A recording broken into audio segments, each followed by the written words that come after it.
Labs vakars jūsu mājās, un mēs sākam pirmo raidījumu no cikla tiešsaistes tikšanās ar domas priekšsēdētāju. Tās būs sarunas par aktualitātēm novada attīstībā, uzklausot arī iedzīvotāju jautājumus. Un šoreiz sarunas tēma ir izglītības attīstība Kuldīgas novadā. Tas ir vairāk par jauno padziļināto kursu komplektu vidusskolēniem. Runāsim arī par skolu labiekārtošanu un konkurētspēju, arī brīvpusdienām un interešu izglītību. Un sarunā piedalās Kuldīgas novada domas priekšsēdētāja Inese Astaševska. Labvakar. Un arī izglītības pārvaldes vadītājs vietniece Lilita Mačtama. Labvakar. Un pirms mēs sākam sarunu, atgādināšu, ka varat uzdot arī sev interesējušus jautājumus raidījumu dalībniekiem, protams, šoreiz par izglītības tēmu, un to varat izdarīt Facebook tiešsaistes komentāros. Un tad jau sāksim arī ar pirmiem jautājumiem. Mācību gads ir sācies. Kā tad Kuldīgas novadā tas ir sācies? Jā, rudens saulēži ir asociējies ar skolas sākumu, ne tikai ražas novākšanu laukos, bet jā, šogad esam arī mēs veiksmīgi uzsākuši mācības. Un 1. septembris ir sācies visās 25 izglītības iestādēs, kas ir mūsu novadā. No tām 20 ir mūsu pašvaldības dibinātas un 5 ir vai nu valsts vai mūsu privātās izglītības iestādes. Tanī skaitā ir gan pirmsskolas, gan pamatskolas, gan vidusskolas, gan profesionālās skolas, gan interešu, gan speciālās un viss pārējais. Tas, kas šobrīd varbūt noteikti interesē gan vecākus, gan skolotājus, gan sabiedrību kopumā, kas tad notiek ar skolēnu skaitiem. Un tas ir būtisks faktors. Un tādēļ, varbūt arī iezīmējot, mēs arī mūsu gadījumā, mūsu skolās, vispārējās izglītības iestādēs tieši šogad klasēs vecumā no 1. līdz 12. klasītei, diemžēl šobrīd arī mums ir šis skolēnu skaita kritums, un tas ir 48 skolēni, mums ir mazāk. Bet iepriecinoši ir fakts tas, ka pirmklasnieku mums ir vairāk, un nevis par pāris bērniem vairāk, bet mums ir 36 pirmklasnieku vairāk. Tātad šis samazinājums ir kaut kur vidusposmā, tas varētu būt, es teikšu, pat drīzāk tādā 7-9, manuprāt, posmā vairāk ir novērojams šis samazinājums. Jā.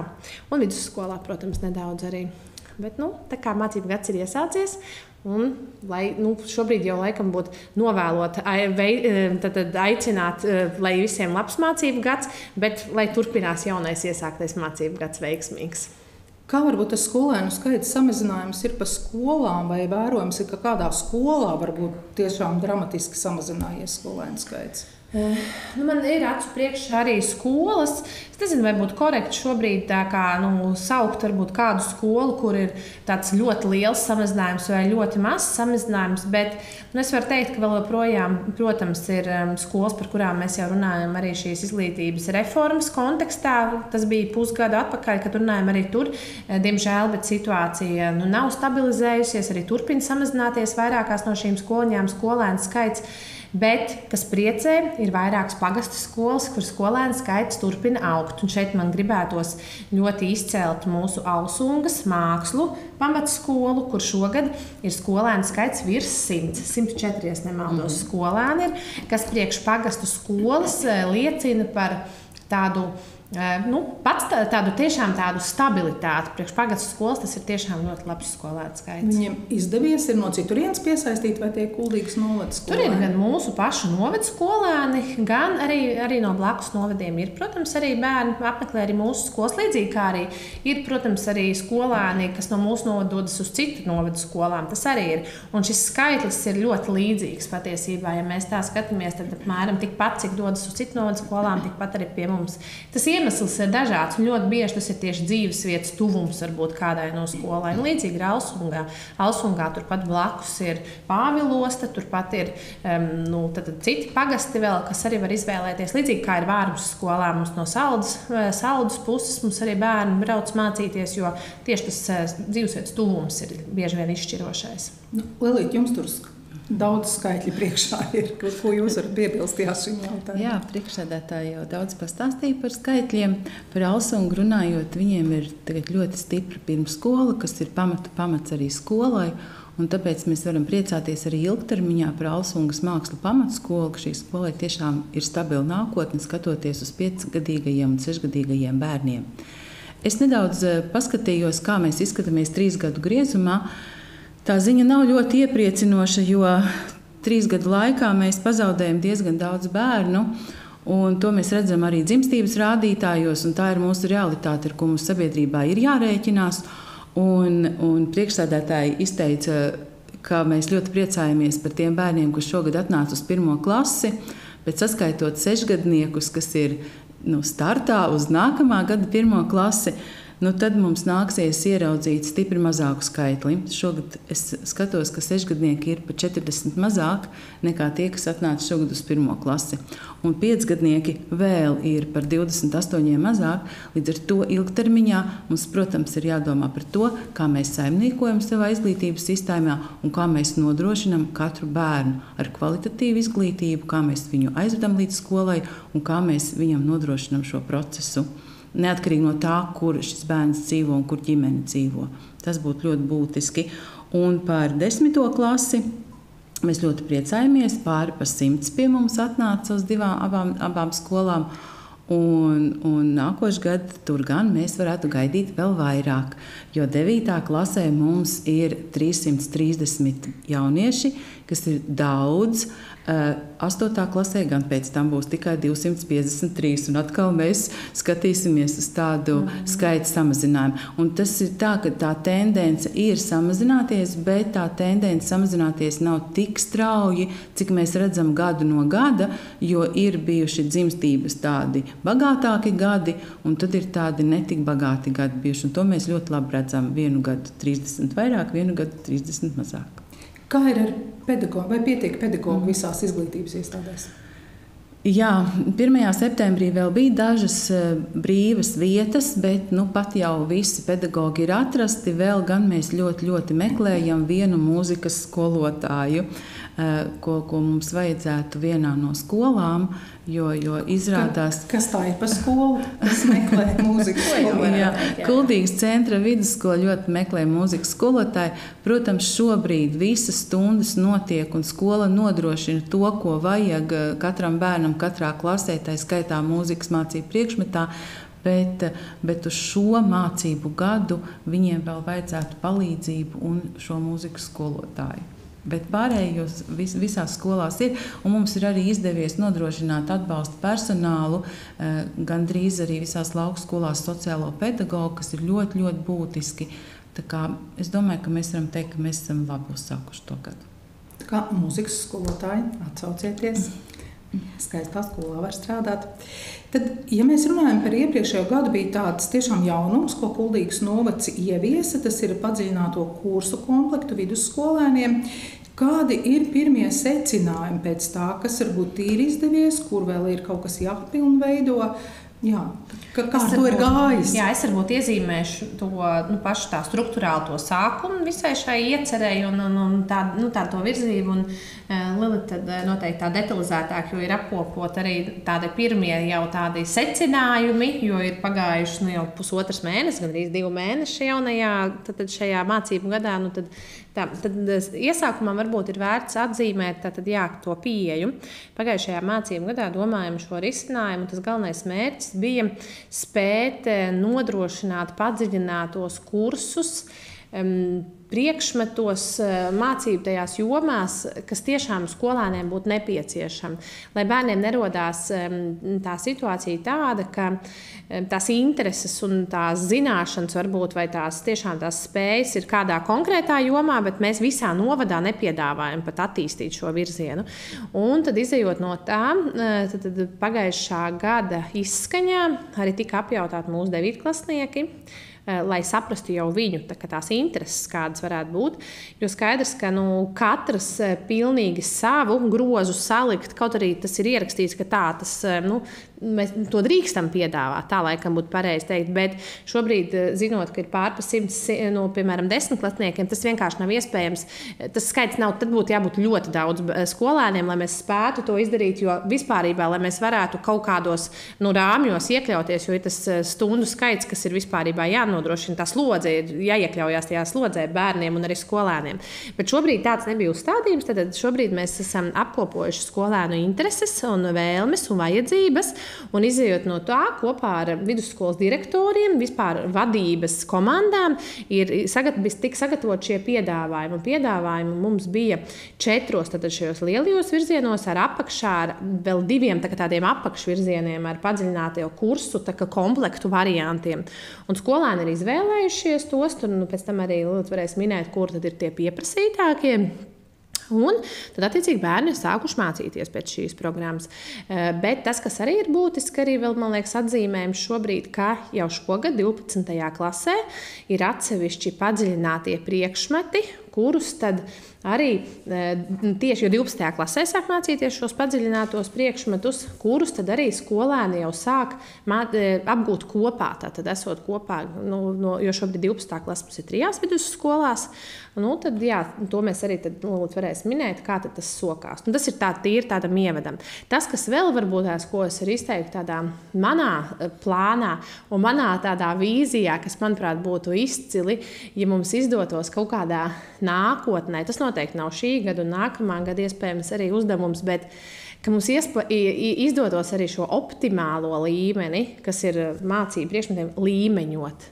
Un ko tas nozīmē? Tas nozīmē, ka angļu valoda arī tiek apgūsta nevis padziļināto tikai kursu, bet arī optimālo līmeni, ka viņi varētu, tie, kas labāk prot, tiem ir viena grupa, kam varbūt izaicinošāk, tas ir tiem būtu otra, tāpat matemātika, tāpat ir vairāk priekšmetu, ko varētu līmeņos, un tur iegūt visi. Gan pedagogs iegūt, gan skolēni iegūt, bet tur atkal ir tas, kā tas menedžments, kā vienkārši to var izdarīt, jo, lai mēs to varam tad realizēt esošās dienas stundu ietveros, tā teikt, laikam pareizi. Bet jā, varbūt Lilita var pastāstīt tad, par tiem groziem. Par to, ko cipari rāda un kāda ir tā dzīve skolā. Viens no vislielākajiem izaicinājumiem, protams, ir skolā stundu saraksts. Un tas ir tas stāsts par to, kāpēc mēs 100 jauniešiem nevaram ļaut izvēlēties katram savu unikālu komplektu, jo, lai arī ir tikai 12 padziļināto mācību priekšmeti, tad komplekti nav 12. Komplekti no tiem iznāk ļoti, ļoti lielā skaitā, matemātiķi varētu aprēķināt. Līdz ar to mums bija jāieliek kādā rāmī viss stāsts, lai mēs vispār varam stundu sarakstu izveidot un nodrošināt to pakalpojumu kvalitatīvi. Tas bija tas pirmais. Un tāpēc arī tikko mums sākās mācību gads, bija arī kāds vecāks, kas jautāja par to, ka tika solīts, ka katrs varēs to savu komplektu un redz, kā sanāca nekā. Un tad bija tas paskaidrojums, ka tomēr mēs pieturamies pie tā piedāvājuma. Un tāds ir tas uzstādījums, ka tas piedāvājums tomēr ir plašāks nekā tas bija iepriekš. Un katrs jaunietis, skatoties uz to piedāvājumu un redzot tālāk, uz kādām profesijām tas ved, tomēr var izvēlēties sev atbilstošāko. Kāda bija viņu izvēle? Diezgan līdzvērtīga bija visos 4 šajos virzienos. Nedaudz mazāk radošā industrija interesēja. Tur 14 jaunieši mācās. Vislielākā bija cilvēks un sabiedrība, tur ir 38, un tad pa 24 ir veselība un vide, un 26 inženierzinātnes un tehnoloģijas. Un tas ir labs rādītājs, jo aiz tā slēpjas gan fizika, gan ķīmija, ko mēs saucam par to, ka mums vajag motivēt bērnus mācīties šos priekšmetus. Tad šeit mēs redzam, ka tā interese ir. Mums tik ir jārūpējas, lai tā interese noturas. Un kā jau domas priekšsēdētāji teica, jau sākam jautāt, kā tad jūs jūtaties un kā tad ir tas gada sākums. Vēl ir nedaudz par ātru pilnīgi visiem secinājumiem, jo 24. oktobrī brīvlaikā mēs tiksimies visi skolotāji, kas strādā vidējā izglītības posmā, gan 10. klasē, gan 11. klase, gan 12. klase. Un kopā tad arī skatīsimies visus rezultātus un aptaujas, bet viena skola jau ir atsiltījusi. Un tad tā labā ziņa ir tā, ka 71% jauniešu saka, ka viņi jūtas labi skolā. Tas nozīmē, ka lielās līnijās viss ir kārtībā. Un viņi novērtē 82 no šiem cilvēkiem, kas ir aizpildījuši šo aptauju, saka, ka viņi saņem ļoti kvalitatīvu atbalstu, kas arī ir ļoti, ļoti svarīgi. Protams, ka ir bāžas par to, kā varēs koncentrēties stundai, jo tomēr jūt, ka mācību process ir atšķirīgs pamatskolā un vidusskolā jau sāk satraukties par eksāmeniem, kas droši vien arī ir pilnīgi normāli. Bet tā lielā virziņa ir tāda, ka nav ideāli, bet ir labi. Mēs līdz ar to analizēsim un skatīsimies, kur kaut ko var pielabot, kur kaut ko var savādāk darīt. Un tur mums palīdzēs jaunieši. Runājot par 12. klasi, tad 5 padziļinātos priekšmetus mācās kopā jaunieši no 2 vai no 3 vidusskolām, kas tos ir izvēlējušies. Un pirmās atsauksmes ir no skolotājiem par gandarījumu, ka viņi var strādāt ar ļoti motivētiem bērniem. Un tas sniedz ļoti lielu enerģiju vispār sevi tā pilnveidot un augt līdz ar šiem jauniešiem. Un tas ir ļoti lielais pluss par to. Un jauniešiem, vienas skolas jaunieši ir arī novērtējuši skolotājus. Un viņi 12. klases skolotājiem par darbu ir vidējo vērtējumu ielikuši 8 balvas. Man liekas, ka tas ir ļoti labi. Un par atbalstu konsultācijās ir tā, kā mēs sakām, izšķiras starp 8 un 9. Un man liekas, ka tas ir ļoti labs novērtējums skolotājiem par to, ko viņi dara. Un, kā jau es teicu, sīkāks izvērtējums vēl tikai būs, bet šie ir pirmie stāsti par to, ka ejam jau mēs pa to taciņu droši vien pareizi un par pareizo taciņu, bet vēl kādas bedres un grāmbas būs, jo 12. klasē dažiem ir drusku jāpiecieš šis stundu saraksts, kas nav tik ļoti komfortabls varbūt, jo ir kaut kādas lietas, kas ir visām skolām jāsalāgo, jo vēl es gribu pateikt paldies visām 3 skolām, jo ko viņas izdarīja?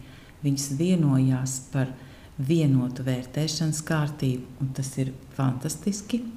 Un viņi varēja vienoties par stundu saraksta neaizskaramajām stundām, respektīvi tām stundām, kas ir vairāku skolu skolēniem kopā. Un tas nav vienkārši, ticiet man, viņi ir ārkārtīgi lieli malači. Vēl tāds šim mācību gadam sākoties arī vēl bija viena tāda valsts līmenī tāda diskutējama tēma par vērtēšanu, ir īpaši, ka nevar labot kontroldarbus. Kā tas ir Kuldīgas novadā arī, tas ir satraucoši, aktuāli, ko saka, kādas aptaujas? Es atkal varu iezīmēt to konceptuāli mēģināt, tad cilvēkiem saprotamā valodā izskaidrot un jau tad detalizēt iezīmēs tieši tā specifiskāk varbūt, ko tas nozīmē, bet tas, ka mums ir jāsaprot, ka jau vairākus gadus šobrīd ir vairākas vērtēšanas formas, bet tas, kas mums būtu būtiski noteikti saprast, ir šī formatīvā vērtēšana, ir šī summatīvā. Vēl ir citas vērtēšanas formas, bet diagnosticējošā, bet tas nebūtu šis stāsts. Tad ir formatīvā un summatīvā. Ar ko atšķirās? Formatīvā tad šie procenti, un šī summatīvā ir tā, kas parāda šo ciparu beigās, šo iegūto balli. Un atkal tas akcents ir uz to, mums ir jāsaprot, ko tad katra attaino. Un tad šī procentuālā vērtēšana, kas ir formatīvā, viņa rāda šo mācību procesu. Viņa aktualizē un rāda, kā notiek šī mācīšanās. Un, manuprāt, šī brīža, šīs vērtēšanas formas maiņa ir ļoti labs veids, bet to mums vēl grūti ir saprast. Un, protams, mums arī tur ir ko strādāt un pilnveidoties, bet tas, ka principā mēs mainām šo akcentu no tā gala cipara, ka mums ir tikai tas rezultāts un mums nav būtiski, ko mēs esam mācījušies un galā, kā mēs esam mācījušies, bet ka man beigās ir svarīgi, vai man ir 7 vai 8 vai 9. Šobrīd svarīgāk kļūt gandrīz, es teikšu, tas procentuālais vērtējums, jo tas parāda to mācīšanos. Pēc būtības tas summatīvais vērtējums, es nezinu, cik precīzi, bet viņu var būt praktiski 1 vai 2 arī gadā, vai ne? Tēmās lielajās, daudz mazāk. Bet tieši tie mazie procentu darbiņi ir tie, kas parāda man kā vecākam, sekojot līdz bērnam, es redzu e-klasē nepārtraukti, es redzu šos procentiņus, un tas parāda, kā mans bērns šo tēmu ir apguvis. Un tajā mirklī man arī ir kaut kāda realitātes sajūta par to, ko tur rezultātā sagaidīt, jo nevajadzētu būt tā, ka procentu darbiņos ir visur, 80, 90 vai 100% un beigās bērns nesekmīgs. Tā nevajadzētu būt, tad tur ir jāskatās kopā ar skolotāju, vai tie ir kaut kādi ārēji apstākļi tajā brīdī, vai ir kaut kāds neatbilstošs darbi pa vidu notikuši. Un arī otrādi nevajadzētu būt tā, ka es tagad kā vecāks, es redzu, ka man bērnam visu laiku ir 40–50% kaut kādās tēmās, tad es nevaru no viņa pēkšņi gaidīt, ka, kāpēc tev nav 9 vai 10 tagad, ka viņš parāda šo procesu. Tas dod arī pašam skolēnam iespēju sekot līdzi, kuras ir varbūt tās tēmas, apakštēmiņas, mazie darbiņi, kur tās prasmes ir, varbūt, kuras man būtu vēl jāiemācās, jāpilnveido, un arī pedagogam. Tas arī pedagogam parāda, kā notiek viņa darbs, kā viņš kā pedagogs ir spējis šo konkrēto tēmu, piemēram, izskaidrot, parādīt, tāds kopdarbs. Un tad, un tajā mirklī, kad šie bērni ir, kad mēs saprotam, ka ir gatavi, tad arī būtu jānotiek tai summatīvā darba tādai rakstīšanai, kur tad mēs beigās redzam, un tad arī saprotam, cik ir vērts, kāda ir šī vērtība šim summatīvam darbam. Ļoti sarežģīti. Parastam cilvēkam tur dziļāk tur arī nav vajadzība, bet tas, kas ir šobrīd jāsaprot, ka ir jākoncentrējas tiešām uz šo mācīšanās procesu, lai mēs pārstājam domāt tikai par to, kā labot.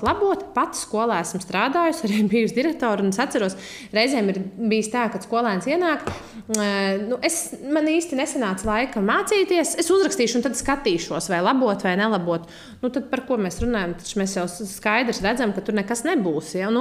Kad ir kaut kādas lietas tomēr, kur ir jāpamaina. Bet varbūt precīzāk, kā tas praktiski notiek, varbūt Lilita var izstāstīt skolās. Priekšsēdētāji ļoti plaši izstāstīja to būtību. Cilvēkiem saprotamā valodā. Un tas, ko es gribētu piebilst, ir tas tātad formatīvā vērtēšana, tā ir vērtēšana ikdienā, darba gaitā, kur bērnam palīdz saprast, ko viņš zina, ko viņš nezina šeit un tagad, ejot uz to gala noslēgumu darbu, kurā viņš saņems atzīmi, kura tad tanī brīdī nav vairs labojama. Bet tas jau kļūst otršķirīgi, jo procesa laikā es esmu sekojis līdzi tam, ko es zinu, tam, ko es nezinu. Es esmu saņēmis ziņu, klausies, tev šis vēl ir jāpamācās, un es sēžu un mācos, un es iegūstu un iemācos. Un tādā veidā manas zināšanas ir daudz stabilākas un paliekošākas. Jo, ja mēs atceramies, kā mēs arī savulaik esam mācījušies uz pēdējo brīdi, tad, diemžēl, cilvēka atmiņa ir tāda dīvaina lieta. To, ko es ātri tajā ielieku, tas ātri no tās izkrīt arī laukā. Tāpēc ir būtiski, ka mēs pievēršamies tam, ko mēs darām ikdienā, nesaspringstot par to, ka gala vērtējums ballēs nebūs labojams. Es jau būšu maksimāli to tēmu apguvis tā, ka man tas gala vērtējums būs lielā balva, un tas cipars man ļoti, ļoti patiks, jo es visu to zināšu. Un ilgtermiņā mācoties, man tās zināšanas arī galvā paliks un nebūs tā, kā saka, pa vienu austi iekšā, pa otru ārā un dzīvoju laimīgs tālāk. Atgādināšu arī tiešsaistes skatītājiem, ka jūs varat uzdot savus jautājumus šoreiz par izglītības tēmu. Mums te ir arī, kas atbildēs uz šiem jautājumiem. Varat turpat Facebook tiešraides komentāros arī rakstīt, tieši šie jautājumi nonāks pie jums un arī pie mums, un arī mēs atbildēsim. Bet turpinot par skolu labiekārtošanu, šobrīd tādu lielu pārmaiņu priekšā ir Skrunas pamatskola, tur būs remonta darbi. Kā tiks organizēts šis mācību darbs, tad, kad būs šo remontu laikā? Jā, šobrīd mēs esam kā pasūtītājs uzdevuši mūsu projektētājiem būvniekiem ļoti sarežģītu uzdevumu. Un tas galvenais sarežģītums ir tas, ka paralēli visiem šiem procesiem, izglītības procesiem ir jānodrošina, paralēli tātad būvniecības procesiem ir jāspēj nodrošināt arī izglītības procesus. Un lai vispār bērni varētu atrasties skolas telpās, bez šaubām tur ir jāatbilst visām drošības prasībām, evakuācijas prasībām. Tādas lietas neviens nav atcēlis, tādēļ arī šobrīd mēs ļoti strādājam sadarbībā ar būvvaldi, visas skatāmies un plānojam. Tas, kā šobrīd ir plānots, mēs vēl nevaram pateikt konkrēti, kā notiks, jo tas ir tieši projektētāju uzdevums. Tad ir jāplāno šī būvniecība blokos. lai vai nu tas ir variants stāvos, ka notiek mācības, un atsevišķos stāvos notiek tad šī būvniecība, bet atkal, kā es uzsveru, tas neizslēdz to, ka ir jābūt evakuācijām, visām atbilstoši normatīviem aktiem. Vai nu otrs variants, ko mēs saredzam vairāk, ka tas ir kā blokos, jo Skrundas skola ir ļoti labi, viņa ir tādā 3 stūra veidā, tādu stūri, un ka tas varētu būt, ka viena puse tiek remontēta, tikmēr otrajā pusītē notiek mācības. Šobrīd mēs redzam, ka 1., 3. klasīte varētu doties mācīties uz Nīkrāci tajā laikā, jo tie tomēr ir mazi bērni. Un, tas remonts, tas, ka mēs visas mācību klases, mēs nevaram pilnīgi visai skolai nodrošināt. To mēs esam analizējuši, skaitījuši telpas, jo mēs gribam arī, lai tomēr tā izglītības kvalitāte necieši, lai tas būtu maksimāli, tas process notikt, bez tādiem. Esam meklējuši un domājuši gan par telpām arī pašā Skrundas pilsētā, bet arī tur ir sarežģījumi, jo tā vienkopas īsti nav, jo tās klases jau, tas nav tādā mazā kabinetā. Mums ir jāievēro atkal visi noteikumi, lai bērni tur mācītos, tur ir kvadratūras jāievēro un viss tas process, tas nav tā, ka mēs vienkārši jebkurā ēkā, jebkurā telpā varam salikt galdus un bērni mācīties. Tāpēc šobrīd, tātad tas, kā mēs redzam, tas variants ir, kad 1., 3. klasīte mācās Nīkrācas skolā remonta laikā tieši, un 5., 9. klase mācās Skrundas skolā uz vietas, bet attiecīgi tad atkal, iespējams, kaut kāda kabineti būs, piemēram, 5 mēnešus, varbūt matemātika notiks vienā kabinetā, nākamos mēnešus, piemēram, varbūt citā telpā, bet tā nebūs tā, ka tur pa vidu, tā teikt, skolēni sēž un pa vidu kāds labo, remontē. Tā noteikti nenotiek. Tas, kas ir šobrīd ir tas izaicinājums, ar transportiem, domāt, kā notiks šī skolēnu, tā ir mūsu atbildība, to mēs apzināmies, un šobrīd tādēļ arī ir plānots, kad arī ar katru bērnu individuāli tiek skatīts arī kāds ir viņas šis arī papildus izglītības, šie papildu izglītība, jo nav noslēpums, protams, ir bērni, kas apmeklē gan mākslas, gan mūzikas skolu, gan sporta skolu, un kur ir būtiski, ka cikos viņš tātad tiek atvests atpakaļ uz Skrundas pilsētu. Tās lietas visas tiks pilnīgi individuāli risinātas. Ar katru tiešām domājot, ar direktorai ir uzdots jau lēnām sākt šo informāciju apkopot un komunicēt. Kad tas varētu notikt? Tas varētu būt jautājums, jo to mēs saskārāmies jau augustā, kad vecāki jau bija satraukti, neko nezinot un tā. Šobrīd tad ir svarīgi saprast, ka šobrīd projektam būvniekiem ir uzdevums tā ļoti vienkārši teikt, projektē būvē. Tas nozīmē, ka tie paši būvnieki ir atbildīgi gan par projektēšanu, gan par būvniecību. Tas šī mirklī ietaupa laiku, jo ir var nebūt pilnīgi viss projekts pilnībā gatavs jau un nodots un sagatavots, un tikai tad uzsāktos atkal būvniecības process, būtu iepirkums. Šobrīd viss var notikt vienlaicīgi, bet tad ir projektēšana ir sadalīta vairākās kārtās. Bez šaubām katra šī kārta tiek atsevišķi apstiprināta, iziet visas pārbaudes, un tajā mirklī var uzsākties tas darbs. Bet šobrīd mēs provizoriski kopā arī ar šiem būvniekiem ir plānots, ka tāda praktiskā darbošanās skolā varētu sākties pēc jaunā gada. Un tādēļ arī iespējams skatīsimies, atkal ir kaut kur brīvu laiki, ka tur varētu tāda pārcelšanās notikt. Un jebkurā gadījumā mēs lieki ātrāk bērni netiks vesti prom līdz tajā mirklī, kad principā mēs sapratīsim tiešām, pirmdienā sākās būvdarbi, un tad ar pirmdienu arī sāks. Nebūs tā, ka bērni tiks mēnesi iepriekš vest, un pēc mēneša sāksies tāda būvdarbi. Tas, ka šobrīd jau kaut kur pa vidu iespējams būvnieki iet kaut ko mēra, kaut ko skatās darbi, bet viņi būvdarbi nav vēl sākušies praktiski, bet projekts jau tiek realizēts. Tas ir varbūt tas, ka arī laika ziņā šobrīd, es tad no galvas, ka nesameloju, bet gads vai pusotrs, principā tas ir, un tur mums arī nav atkāpšanās ceļš, jo mums ir termiņš, un šobrīd arī nekas neliecina, ka tam vajadzētu aizkavēties. Tā. Jācer, ka tas protams, dzīve ir dzīve, un šajā mirklī es domāju, ka daudz nodomā, kad mēs jau paši redzam, tādēļ arī mēs šobrīd neko nevaram solīt, mums arī ir pieredze, bet mums ir arī pieredze, kur viss ir ļoti labi, kur tiešām ir pat pirmstermiņi, mums ir pieredze, kur arī pat pirmstermiņi ir nodot objekti, tā kā dažādas tās pieredzes būs un redzēsim. Tas, kas ir šobrīd manuprāt, ļoti priecē, ka būvniecībā ir iesaistīti ļoti daudz vietējie uzņēmumi. Gan par būvniecību atbild, tie ir mūsu vietējie cilvēki, gan būvzraugs ir tepat kuldīdznieks, gan tāpat arī, kas, var sakot, arī kā apakšu uzņēmumi ir vairāk piesaistīti vietējie iedzīvotāji. Es pieļauju, ka lielai daļai no viņiem iespējams bērni tur mācās, līdz ar to varētu būt daudz lielāka interesētība procesiem nepārtrūkt un būt kvalitatīviem un beigties laikā. Tā kā arī no būvvaldes, kas mums uzrauga, tur ir arī tie ir vietēji arī tā kā. Mēs esam maksimāli tos apstākļus radījuši tādus, lai tas darbs varētu sākties un tā raiti noritēt. Skatīsimies, sekosim līdzi.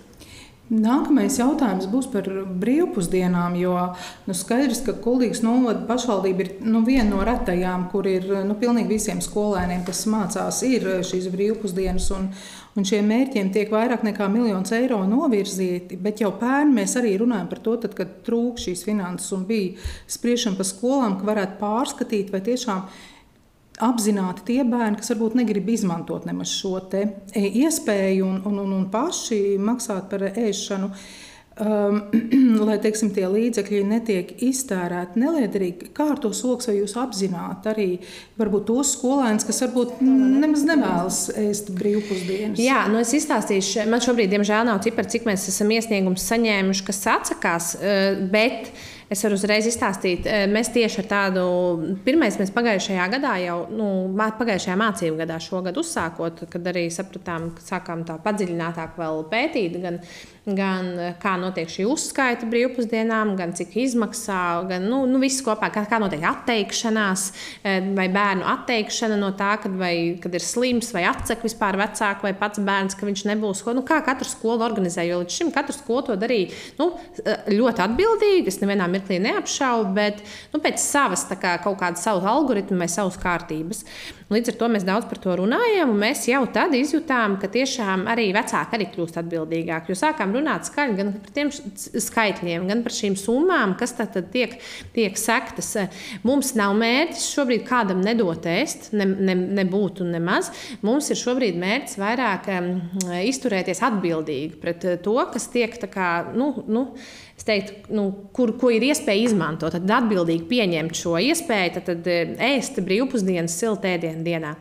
Un tad tā kārtība, ko mēs šogad esam arī ierosinājuši, mēs tā kā automātiski nebija tā, ka katrs tagad, jo līdz šim bija tā, ka visiem ir automātiski iespēja ēst, un tad, ja kāds nevēlas, tad atsaka vai ar iesniegumu, vai pasakot, ka mans bērns, piemēram, neēdīs, jo nav noslēpums, ir tādi bērni, kur tiešām neēd tās brīvpusdienas, un viņi nevēlas, bet vecāks vienkārši nav varbūt atteicis, un tajā mirklī, kad tev par to nav jāmaksā, tad tad īsti arī nekas nenotiek. Parasti jau skolotāji tādus gadījumus īpaši akcentē un arī uzrunā tos vecākus, un viņi arī tajā mirklī reaģē.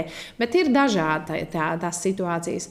Un tad šogad mēs aizgājām tādu nedaudz otrādu to ceļu par to, ka katram bērnam ir tiesības bez maksas saņemt šīs brīvpusdienas, bet tad mēs lūdzām vecāku uzrakstīt tādu iesniegumu.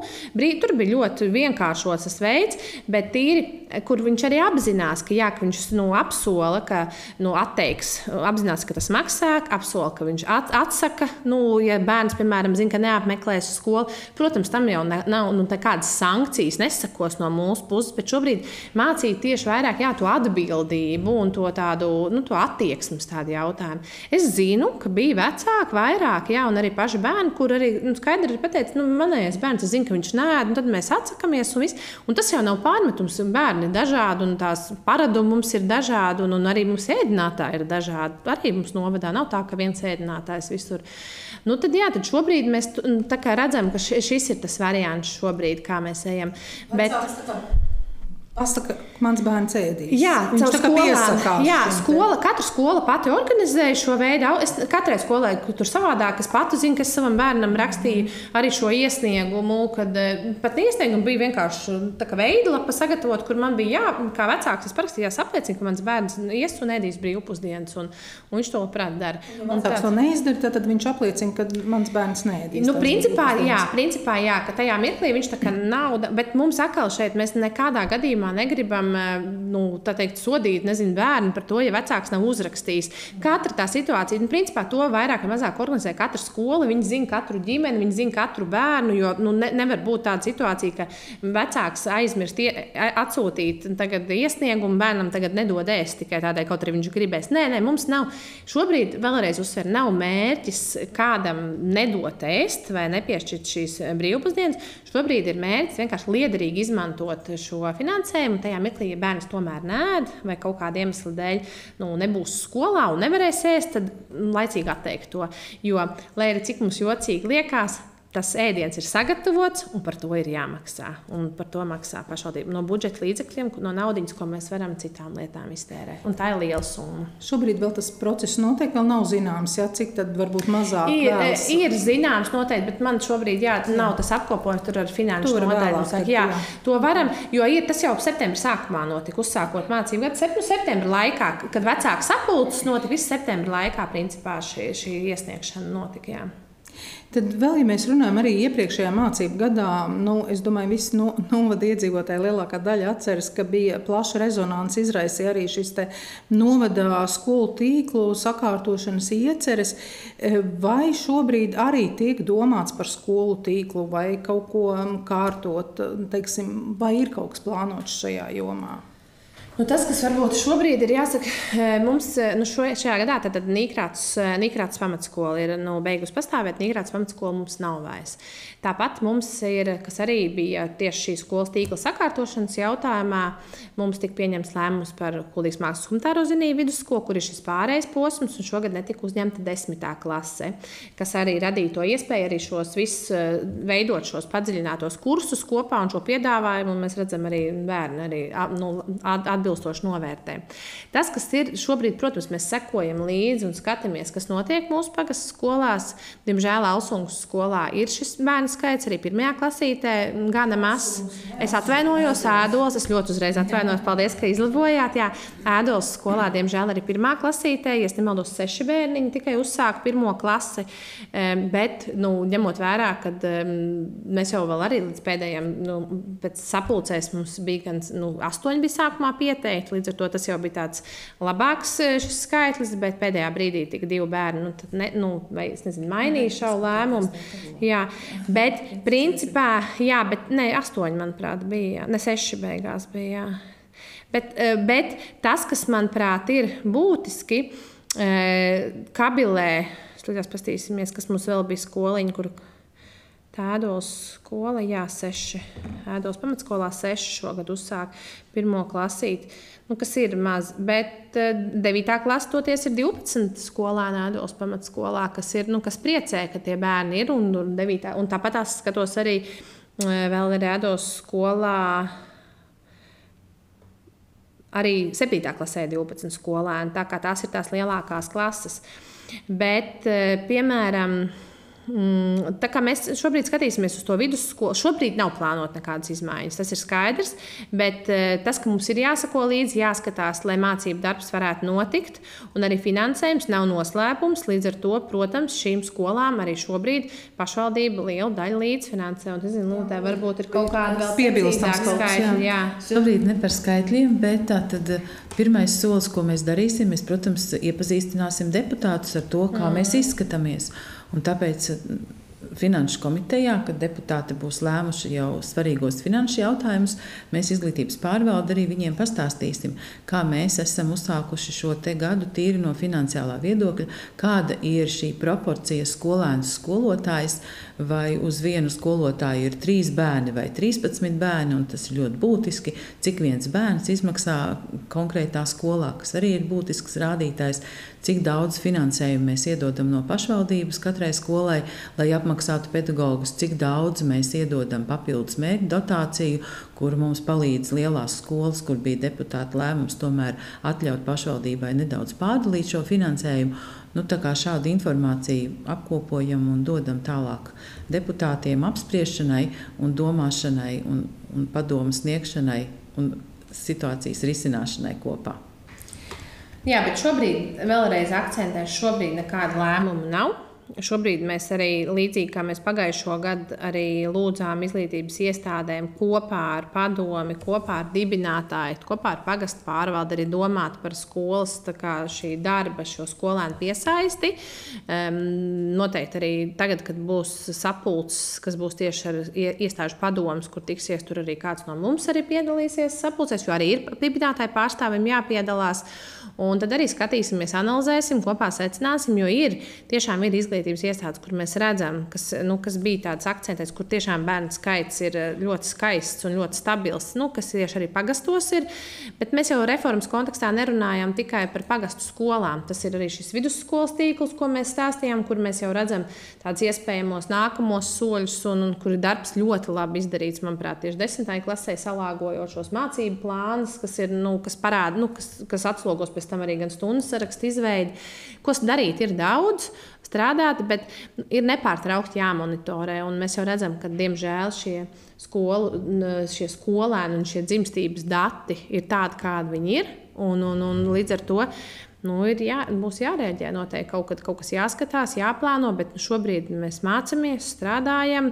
Skolās ir, neskatoties uz to, ka arī bija atsevišķas pagastu skolas, kur bija diezgan problemātiski, arī nezinājām, vēl tuvojoties mācību gadam, kas notiks ar personālu, vai būs visi pedagogi, vai spēs, bet liels paldies iestāžu vadītājiem un izglītības pārvaldē par darbu, un mums viss ir nokomplektēts un viss var notikt atbilstoši tam, kā jānotiek. Tiešais skatītājiem atgādinu, ka varat uzdot savus jautājumus, rakstot turpat Facebook komentāros un uzdot jautājumus. Un tieši šobrīd mēs arī ķeramies klāt iedzīvotāju jautājumiem, kas bija jau iesūtīti iepriekš. Un pirmais no tiem ir tāds, kāds ir redzējums tuvākā un tālākā nākotnē saistībā ar speciālo izglītību Kuldīgas novada ekosistēmā. Speciālā izglītība, manuprāt, aizvien lielāku lomu iegūst vispār sabiedrībā kā tādā. Neskatoties uz to, ka mēs redzam, ka tiek runāts daudz un dikti par iekļaujošu izglītību un vēlamies, lai ir šīs programmas speciālās, ir vispār izglītojošajās skolās, ko mēs arī darām un kas notiek. Arī varbūt mans šis viedoklis ir tāds, ka es redzu, ka ir bērni, kuri ir iekļaujami, par to vispār nav šaubu, un kuri var mācīties kopā ar lielākām klasēm, mazākām klasēm, kuriem tikai nepieciešams neliels šis atbalsts. Bet es zinu, un to mēs redzam arī kas mums ir viduskurzemes skolā, ka ne visi bērni ir iekļaujami, un viņiem arī nevaram liekt šīs izglītības iespējas. Tas, kas šobrīd ir, atgādināsim, ka neskatoties uz to, ka skola ir mūsu, un viņi ir mūsu dibināta iestāde, finansējums speciālajām izglītības iestādēm ir valsts finansējums pilnīgs, arī tad ne tikai mērdotācija, bet arī, kas ir dotācija tieši uzturēšanai skolas. Un tas ir jautājums, kurš valsts līmenī tiek runāts jau pēdējos gadus ļoti skaļi. Par to sakam gan mēs, gan pašvaldību vadītāji. Arī šobrīd, kad mums bija šis budžeta sarunu protokols arī stiprināšana LPSā, kad bija arī par šo jautājumu, mēs vairākas reizes pacēlām un arī ir tik ierakstīts protokolā. Arī ministrijā tas ir akcentēts, kas ir tā problēma, ne tik ļoti tieši šī pedagoga mērdotācija. Tur ir stabila, tas, ka vienmēr varam gribēt vairāk, un, protams, ka viss varētu vēl vairāk ko nodrošināt, bet šobrīd ir stāsts tieši par izaicinājumiem šajā saimnieciskajā, ja mēs tā varam teikt, uzturēšanas budžetā, jo tas nav pārskatīts kopš, ja nemaldos, 2007. gada. Un tad parēķinam, ja pēc tādas formulas, pēc tāda algoritma, kā 2007. gadā tika piešķirts finansējums, tāds ir šobrīd 2024. Un, diemžēl, šobrīd arī pasaka, mēs zinām, ka tas tā nav, mēs atzīstam, bet naudiņas mums tam nav. Un, manuprāt, tā ir tā lielākā problēma, un tas ir tas sarežģītākais. Ja vēl 2007. gadā tieši, man liekas, speciālās izglītības iestādes bija tās iestādes, kuras varēja salīdzinoši ar pašvaldības uzturētajām tādām skolām, kuras varēja daudz vairāk varbūt pat atļauties, jo tas tiešām tā formula bija atbilstoša tam laikam. Tad šobrīd ir otrādi, un ļoti liela nauda aiziet algām, kas ir noteikts ar likumu, kādām tām ir jābūt, un kas ir normāli, ka cilvēki saņem atalgojumu, un pašai skolas tādai attīstībai praktiski nepietiek. Un tas, ko mēs arī šobrīd, protams, varētu gribēt, lai pašvaldība iesaistās vairāk, kas nav liekts, ko var darīt, bet arī mums tās iespējas ir krietni sašaurināts pēdējos gados. Arī to mēs zinām, kas notiek ar pašvaldību budžetiem. Un tas, ko mēs šobrīd redzam, mums ir liels prieks, ka ir projekts, kas ir Eiropas Savienības, ja nemaldos, tie ir ārējie fondi. Un bez šaubām tajā mirklī tikko parādījās iespēja startēt. Tad mēs gan ar pašu skolas vadītāju, gan ar mums attīstības aģentūru nebija nemirkli šaubu, ka tas ir jādara. Izdarījām visus priekšsagatavošanas darbus, kas bija norādīti, tur atsevišķi tādas lietiņas, kas bija jāsakārto, lai mēs tā kā atbilstu šiem rādītājiem. Viss ir izdarīts, startēsim projektā, līdz ar to tādējādi uzlabosim sporta infrastruktūru, arī labi iekārtosim telpas tur šī projekta, un tur arī pašvaldības līdzfinansējums būs. Tādā veidā tas, ka ir skaidrs, ka tās skolas ir vajadzīgas, un mēs aizvien vairāk redzam, par to vispār nav šaubu. Tā ir daļa no mūsu izglītības iestāžu sistēmas. Nākamais jautājums arī ir saistīts tātad, kā tiek izvērtēta atbalsta sniegšana izglītības iestādēm transporta pakalpojumu jautājumos. Ja citām skolām pašvaldība nodrošina transportu uz un no skolas, tad citām ir šis jautājums jārisina pašiem. Šāds ir uzdotais iepriekšējo jautājums. Jā, es varbūt šeit, es domāju, būtu vērts izstāstīt vispār konceptuāli tieši, ko nozīmē par šīm, ne visiem ir varbūt saskarsme ikdienā, un ne visi zina, kā pašvaldība tad nodrošina šīs transporta iespējas tad uz un no izglītības iestādēm. Principā tas mūsu uzdevums ir, tad, ja kaut vai tajā pašā pagastiņā, ja tiek aizslēgta skola, vai arī bērnam, piemēram, ir 1.–6. klasī tikai, un skola ir piemēram 1.6 posms vai 1.9 posms, tad mums kā pašvaldībai ir jānodrošina skolē nokļūšana līdz tuvākai izglītības iestādei. Vecāks ir tiesīgs izvēlēties jebkuru izglītības iestādi, jebkurā gadījumā tā ir virs viņa iespēja un atbildība, un jebkurā brīdī to drīkst darīt, bet mums kā pašvaldībai ir pienākums nogādāt līdz tuvākai izglītības iestādei. Bet ir nosacījums tāds, tad tas viss ir arī atkarīgs no sabiedriskā transporta. Ja iet sabiedriskais transports, un to mums paredz arī mums ir saistošie noteikumi, kas ir par skolēnu, tieši pareizi es te nepateikšu, bet par skolēnu nogādāšanu uz izglītības iestādēm vai kaut kā tam līdzīgi pārvedājumiem, skolēnu.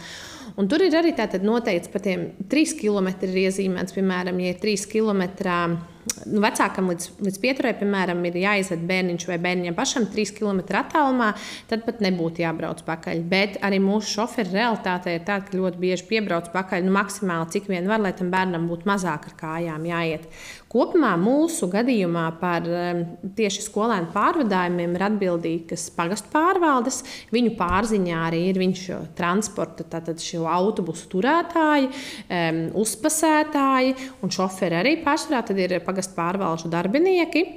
Un tas, kas varbūt ir būtisks, tad mums ir kopā 18 pagastu novadā, un mums ir šajos pagastos skolēnu nokļūšana uz skolām nodrošina 15 autobusu. Skolēnu autobusu 15 ir, un katru rītu un katru vakaru tie ir 22 maršruti, kas tiek izbraukti. Un viena maršruta tāds vidējais garums ir 70 km.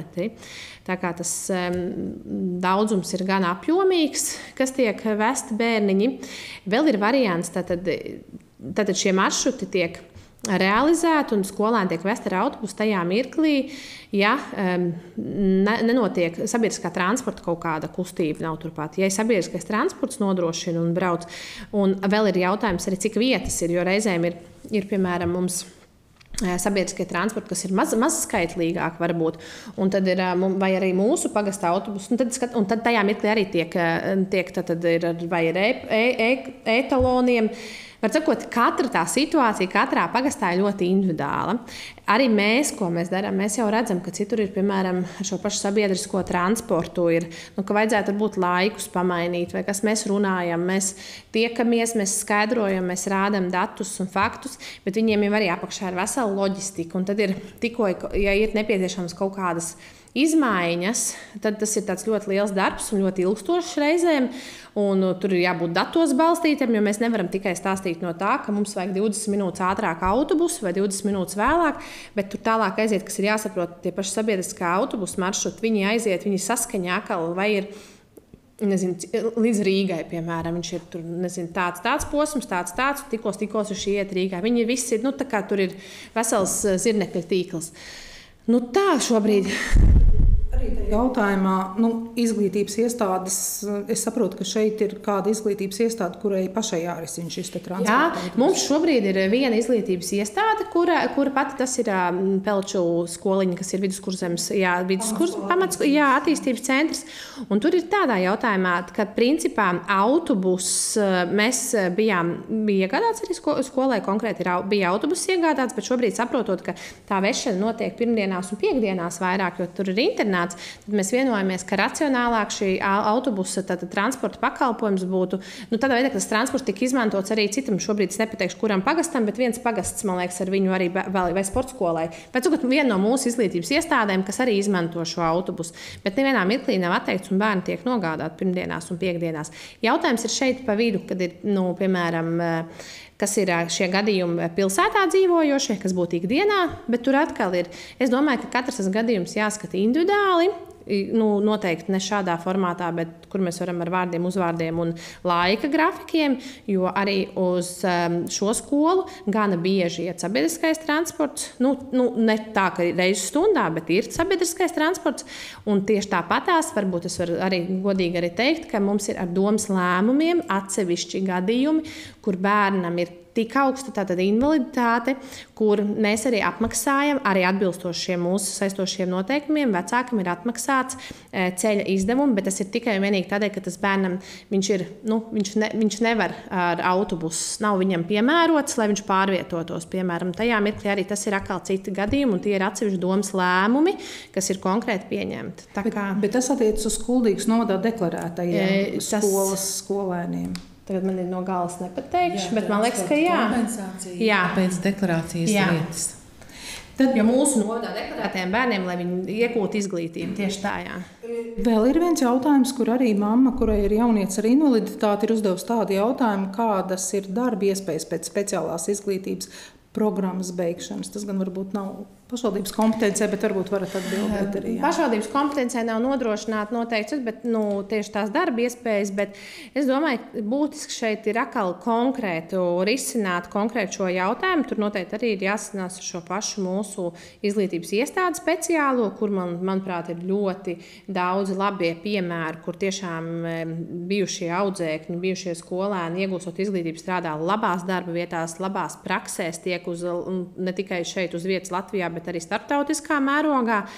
Tas, kas būtu, man liekas, jāsaprot šeit, ir ļoti individuāli. Tas ir ļoti, ļoti plašs jēdziens ar invaliditāti, jo tā invaliditāte, mēs zinām, var būt ļoti dažāda. Tas var būt kustību traucējumi, tie var būt arī citādāka veida, vai ir, redzes invaliditāte, vai varbūt kaut kāda vai mentāli kaut kādas veselības problēmas. Tas, man liekas, ļoti individuāli skatāms. Bet varbūt es papildināšu par to, ka mūsu bērnu jauniešu centrs ir ieguvis interešu izglītības centra valsts centra statusu, un viņiem ir iespēja šobrīd sniegt individuālas konsultācijas tieši karjeras veidošanā.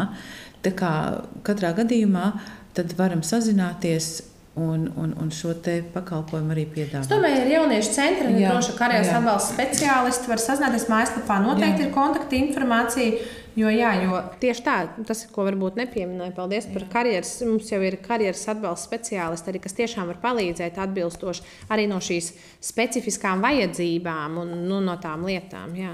Nākamais jautājums arī ir tieši par interešu izglītību. Arī jaunietim ar invaliditāti pēc 18 gadu vecuma vai ir iespējas Kuldīgas novadā brīvajā laikā apmeklēt pulciņus, un vai tie ir par maksu, un vai ir arī dienas centri, kur var socializēties un brīvo laiku pavadīt? Ir tā, ka mūsu novadā interešu izglītība ir bez maksas.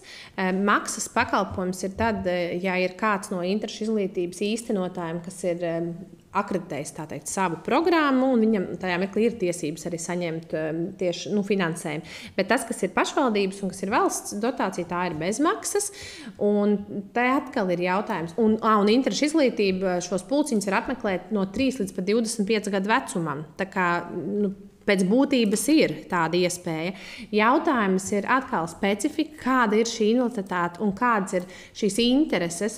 Un atkal, vai ir nepieciešama šī pieejamība, arī vidas pieejamība vai nav. Jo, ja mēs runājam piemēram, par vidas pieejamību, tad kas mums ir pilsētas laukumā, piemēram, tehniskās jaunradzes centrs, kas ir 3. stāvā, tur ir viss atbilstoši vidas pieejamībai. Gan lifts, gan viss invalīda labierīcības, gan tā, ka tur arī, ja ir tiešām cilvēciņš ar bērns ar invaliditāti un ratiņiem kaut vai, tas arī tur pilnīgi iespējams.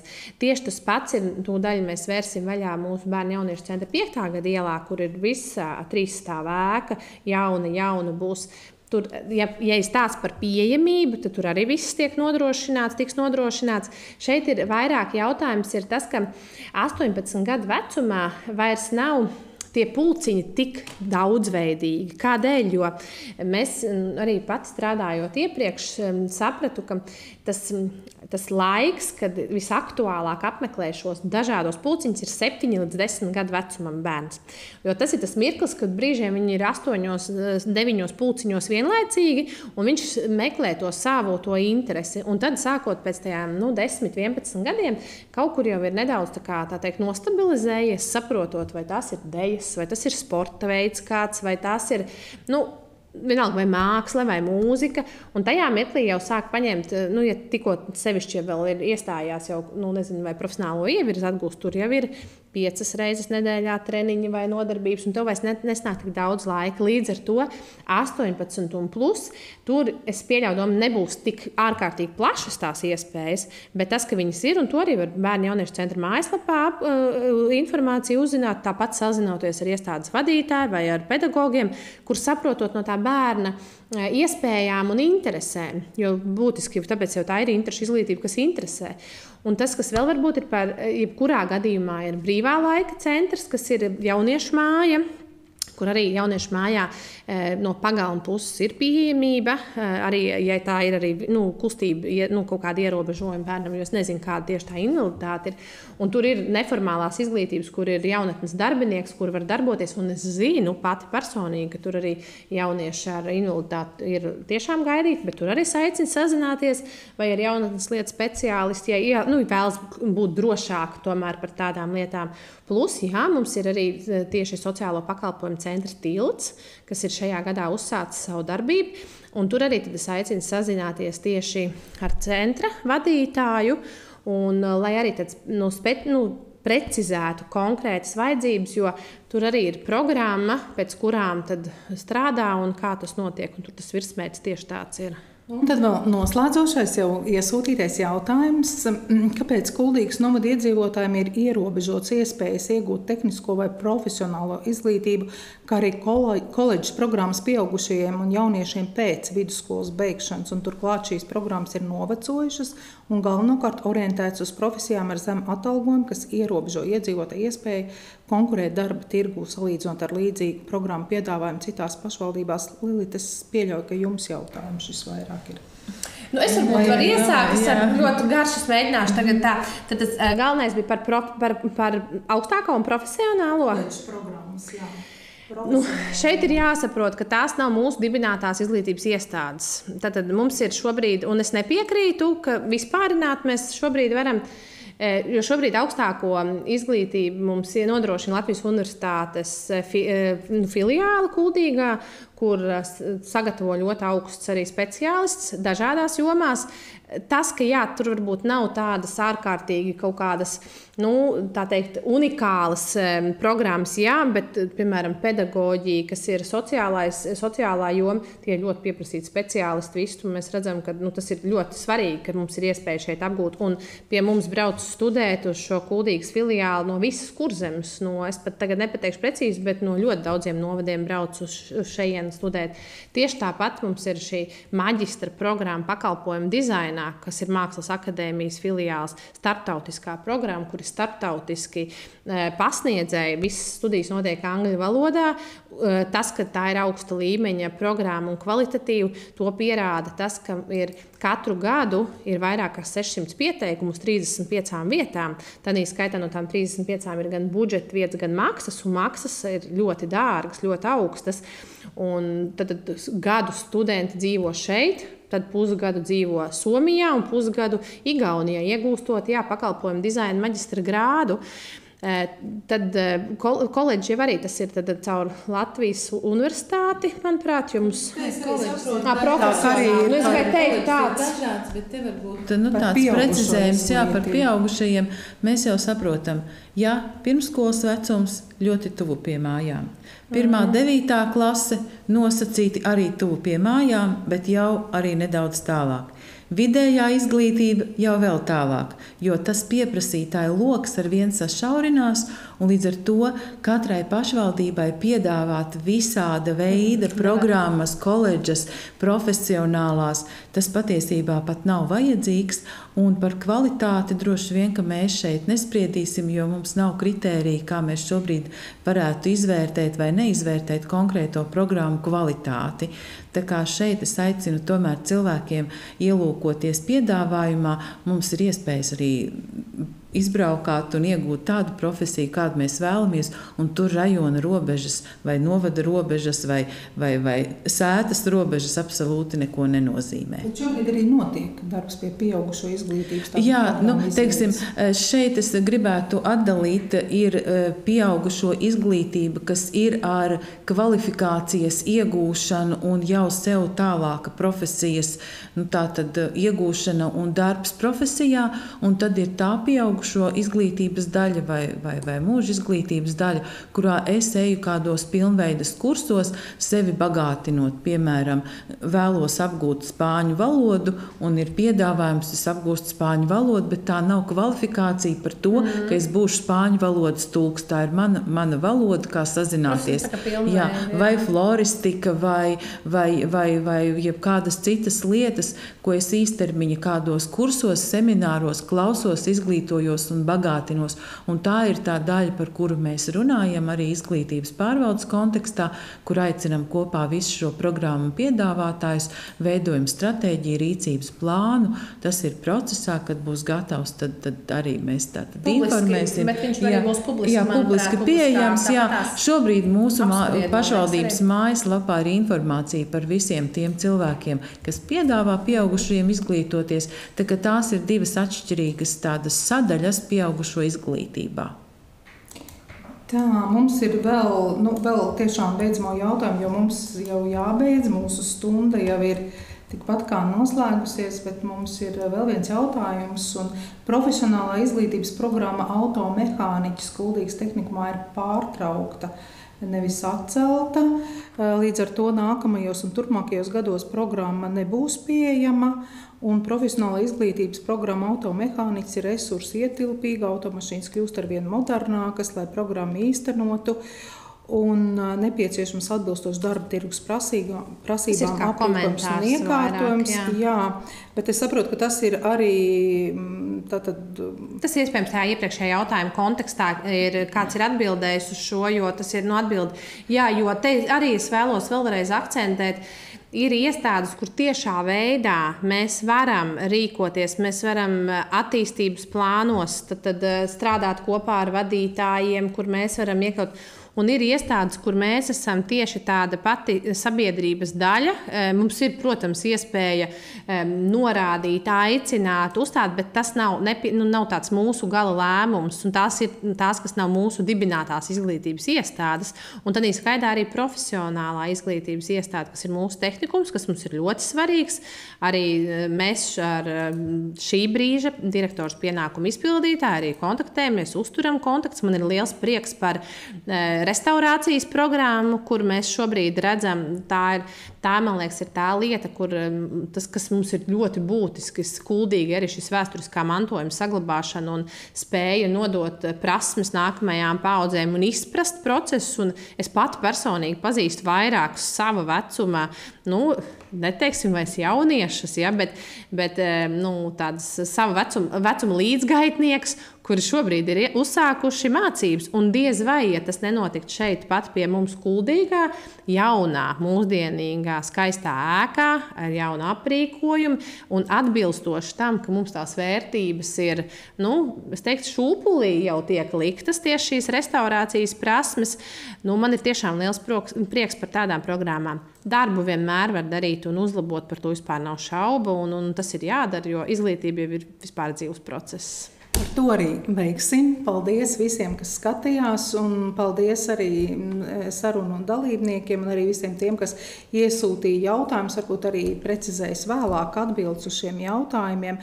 Un, jāsaka tā, ka šāds sarunu cikls ir plānots reizi mēnesī, katru reizi runājot par kādu citu tēmu. Un nākamās tiešsaistes tēmas un laiks tiks arī paziņots vēlāk, un arī šīs sarunas ieraksts būs pieejams Kuldīgas novada YouTube kanālā. Un paldies tiešām, ka skatījāties, un paldies arī par sarunu. Ar labvakaru!